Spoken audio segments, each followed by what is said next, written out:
S ಇನ್ನು ಇದೇ ವಿಚಾರಕ್ಕೆ ಸಂಬಂಧಪಟ್ಟಂತೆ ನಮ್ಮ ಜೊತೆ ಮಾತನಾಡಲಿಕ್ಕೆ ಪ್ರಶಾಂತ್ ದೂರವಾರ ಪರ ವಕೀಲರು ದೂರವಾಣಿ ಸಂಪರ್ಕದಲ್ಲಿದ್ದಾರೆ. ಸರ್ ನಮಸ್ತೆ. ನಮಸ್ತೆ ಸರ್, ಒಂದು ರಿಯಾಲಿಟಿ ಶೋ ಜನರಿಗೆ ಎಂಟರ್ಟೈನ್ಮೆಂಟ್ ಅನ್ನ ಕೊಡಬೇಕೇ ವಿನಃ ಈ ರೀತಿಯಾಗಿ ಪದ ಬಳಕೆ ಮಾಡೋದು ಎಷ್ಟರ ಮಟ್ಟಿಗೆ ಸರಿ ಅನ್ನುವಂತಹ ಪ್ರಶ್ನೆಗಳು ಕಾಡ್ತಾ ಇದೆ. ಸೊ ಈಗ ದೂರು ಕೂಡ ದಾಖಲಾಗಿದೆ ಸರ್ ಈ ವಿಚಾರಕ್ಕೆ ಸಂಬಂಧಪಟ್ಟಂತೆ. ಎಂಟರ್ಟೈನ್ಮೆಂಟ್ ಮಾಡೋ ಬದಲು ಬೇರೆ ರೀತಿಯಾದಂತಹ ಅಟ್ಯಾಕ್ಗಳಾಗ್ತಾ ಇದೆ ಅಂತ ಅನ್ನಿಸ್ತಾ ಇದೆ. ಜನರು ಕೂಡ ಅದನ್ನೇ ಕೇಳ್ತಾ ಇದ್ದಾರೆ. ನೋಡಿ, ಎಂಟರ್ಟೈನ್ಮೆಂಟ್ ಬಂದು ಇಟ್ ಶುಡ್ ಬಿ ಪಾಸಿಟಿವ್. ಇದು ಬಂದು ಪ್ರಚೋದನಕಾರಿ ಹೇಳಿಕೆಗಳು, ಅವಹೇಳನಕಾರಿ ಹೇಳಿಕೆಗಳನ್ನೆಲ್ಲ ಏನು ಈ ಬಿಗ್ ಬಾಸ್ ಯಾರು ಅಡ್ಮಿನಿಸ್ಟ್ರೇಟರ್ಸ್ ಇದ್ದಾರೆ ಅವರುಗಳು ಅದನ್ನ ಒಂದು ಡಿಲೀಟ್ ಮಾಡಬೇಕು, ಇಲ್ಲ ಒಂದು ಮ್ಯೂಟ್ ಮಾಡಬೇಕು. ಅದು ಇದೆರಡೂ ಮಾಡಿಲ್ಲ. ಅದರಿಂದಾಗಿ ಮತ್ತೆ ಈ ಅಶ್ವಿನಿ ಗೌಡರವರು ಅವಳು ಎಸ್ ಅಂತ ಹೇಳ್ತಾರೆ. ಆ ಕ್ಯಾಟಗರಿ ನಾನಲ್ಲ. ಎಸ್ ಅಂದ್ರೆ ಏನು?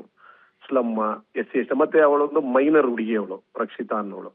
ಆ ಹುಡುಗಿ ಮೇಲೆ ಇವ್ರುಗಳು ಈ ತರ ರಿಮಾರ್ಕ್ಸ್ ಮಾಡೋದು, ಈ ಬಿಗ್ ಬಾಸ್ ಅಡ್ಮಿನಿಸ್ಟ್ರೇಷನ್ ಯಾರು ಆ ಬಿಸ್ನೆಸ್ ಹೆಡ್ ಪ್ರಶಾಂತ್ ನಾಯಕ್ ಇರಲಿ, ಇಲ್ಲ ಸುಷ್ಮಾ ಕ್ಲಸ್ಟರ್ ಹೆಡ್ ಇರಲಿ, ಇಲ್ಲ ಅಂದ್ರೆ ಆ ಡೈರೆಕ್ಟರ್ ಶೋ ಡೈರೆಕ್ಟರ್ ಪ್ರಕಾಶ್ ಇರಲಿ, ಇವರುಗಳು ಅದ್ರ ಮೇಲೆ ಏನು ಅಟ್ಲೀಸ್ಟ್ ಅವರು ನಾನು ಹೇಳ್ದಂಗೆ ಮ್ಯೂಟ್ ಮಾಡ್ಬೇಕಾಗಿತ್ತು, ಇಲ್ಲ ಡಿಲೀಟ್ ಮಾಡ್ಬೇಕಿತ್ತು. TRP ಗೋಸ್ಕರ ಇವರುಗಳು ಇದನ್ನ ಏನೋ ಕಾರ್ಯಕ್ರಮನ ಟೆಲಿಕಾಸ್ಟ್ ಮಾಡಿದ್ದಾರೆ.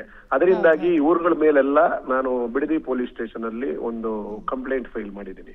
ಕಾನೂನು ಇನ್ನೊಂದು ವಿಚಾರ ಏನಪ್ಪಾ ಅಂತಂದ್ರೆ, ಇದು ಲೈವ್ ಆಗಿ ಬರ್ತಾ ಇರುವಂತಹ ಕಾರ್ಯಕ್ರಮ ಅಲ್ಲ. ಅದು ಕೂಡ ಒಂದು, ಯಾಕೆಂತಂದ್ರೆ ನೀವು ಹೇಳಿದ ರೀತಿಯಾಗಿ ಅವರು ಒಂದು ಎಸ್ ಅಂತ ಹೇಳಿ ಒಂದು ಪದವನ್ನ ಬಳಕೆ ಮಾಡಿರೋದು ಖಂಡನೀಯ. ನಾವು ಕೂಡ ಅದನ್ನ ಖಂಡಿಸ್ತೀವಿ. ಅಲ್ಲಿ ಮ್ಯೂಟ್ ಮಾಡಬೇಕಾಗಿತ್ತು ಅಂತ ನೀವು ಹೇಳಿದ್ದು ಕೂಡ ಸರಿ. ಯಾಕೆಂತಂದ್ರೆ ಇದು ಲೈವ್ ಕಾರ್ಯಕ್ರಮ ಅಲ್ವೇ ಅಲ್ಲ. ಇದೆಲ್ಲವೂ ಕೂಡ ರೆಕಾರ್ಡೆಡ್ ಅನ್ನೋದು ಇತ್ತೀಚೆಗೆ ಜನಗಳಿಗೂ ಕೂಡ ಗೊತ್ತಾಗಿದೆ. ಯಾಕೆಂತಂದ್ರೆ ಸ್ಟುಡಿಯೋವನ್ನ ಕ್ಲೋಸ್ ಮಾಡುವಂತಹ ಸಂದರ್ಭದಲ್ಲಿ 2 ದಿನ ಕಾರ್ಯಕ್ರಮ ನಡೆದಿದೆ. ಇದೆಲ್ಲವೂ ಕೂಡ ರೆಕಾರ್ಡೆಡ್ ಅಂತ ಹೇಳಿ ಈ ರೀತಿಯಾಗಿ ಪದ ಬಳಕೆ ಮಾಡ್ತಾ ಇದ್ರು ಕೂಡ ಇವರು ಆದ್ರೂ ಕೂಡ ಅದನ್ನ ಪ್ರೋಮೋದಲ್ಲಿ ಬಳಕೆ ಮಾಡ್ಕೊಂಡಿದ್ದಾರೆ. ಹೌದು, ಇವರು TRPH ಅಂತ ಹೇಳಿ ಇವರು ಇದನ್ನ ಮಾಡಿದ್ದಾರೆ. ಇವ್ರಿಗೆ ಸ್ವಲ್ಪ ಅದು ಇದೆಲ್ಲ ಇವರಿಗೆಲ್ಲ ಗೊತ್ತಿದೆ, ಈ ರೂಲ್ಸ್ ರೆಗ್ಯುಲೇಷನ್ ಮತ್ತೆ ಏನೇನ್ ಡಿಲೀಟ್ ಮಾಡ್ಬೇಕು ಅಂತ ಗೊತ್ತಿದೆ. ಇವ್ರು ಯಾಕೆ ಇದನ್ನ ಡಿಲೀಟ್ ಮಾಡಿಲ್ಲ ಅಂತಂದ್ರೆ TRP ಹೆಚ್ಚುತ್ತೆ ಅಂತ ಹೇಳಿ ಅಷ್ಟೇನೆ, ಬೇರೆ ಇಲ್ಲ. ಅದರಿಂದಾಗೇನೆ ಈ ನೆಕ್ಸ್ಟ್ ಬೇರೆ ಚಾನೆಲ್ಗಳು ಈ ರೀತಿ ಮಾಡಬಾರ್ದು. ಏನಕ್ಕೆ ಅಂತಂದ್ರೆ ಇಟ್ ಈಸ್ ಅಫೆನ್ಸ್. ಅದು ನಿಂದನೆ, ಅದು ಜಾತಿ ನಿಂದನೆ ಆಗ್ಬೋದು. ಇಟ್ ಈಸ್ ಅಗೇನ್ಸ್ಟ್ ಹ್ಯುಮ್ಯಾನಿಟಿ ಬೇರೆ. ಅರ್ಥ ಆಯ್ತಾ? ಸೊ ಅದರಿಂದಾಗೇನೆ ಇದ್ರ ಮೇಲೆ ಒಂದು ಕಂಪ್ಲೇಂಟ್ ಬಿಡದಿ ಪೊಲೀಸ್ ಸ್ಟೇಷನ್ ಕೊಟ್ಟಿದ್ದೀನಿ.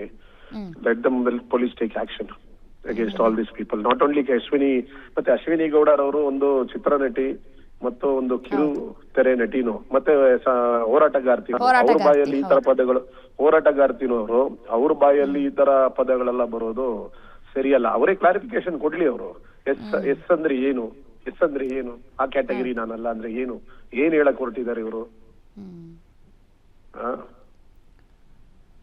ಓಕೆ ಸರ್, ಧನ್ಯವಾದಗಳು. ಗ್ಯಾರಂಟಿ ನ್ಯೂಸ್ ಜೊತೆ ಮಾತನಾಡಿದಕ್ಕಾಗಿ ಕಾದ್ ನೋಡೋಣ ಸರ್. ಪೊಲೀಸ್ ಇಲಾಖೆ ಯಾವ ರೀತಿಯಾದಂತಹ ನಿರ್ಧಾರವನ್ನು ಕೈಗೊಳ್ಳುತ್ತೆ, ಅಶ್ವಿನಿ ಗೌಡ ಅವರ ಬಳಿ ಸ್ಪಷ್ಟನೆ ಪಡೆದುಕೊಳ್ಳುವಂತಹ ಕೆಲಸಕ್ಕೆ ಮುಂದಾಗತ್ತಾ, ಆಯೋಜಕರು ಯಾವ ರೀತಿಯಾಗಿ ಇದಕ್ಕೆ ರಿಯಾಕ್ಟ್ ಮಾಡ್ತಾರೆ ಅನ್ನೋದನ್ನ ಕಾದ್ ನೋಡೋಣ ಸರ್. Thank you.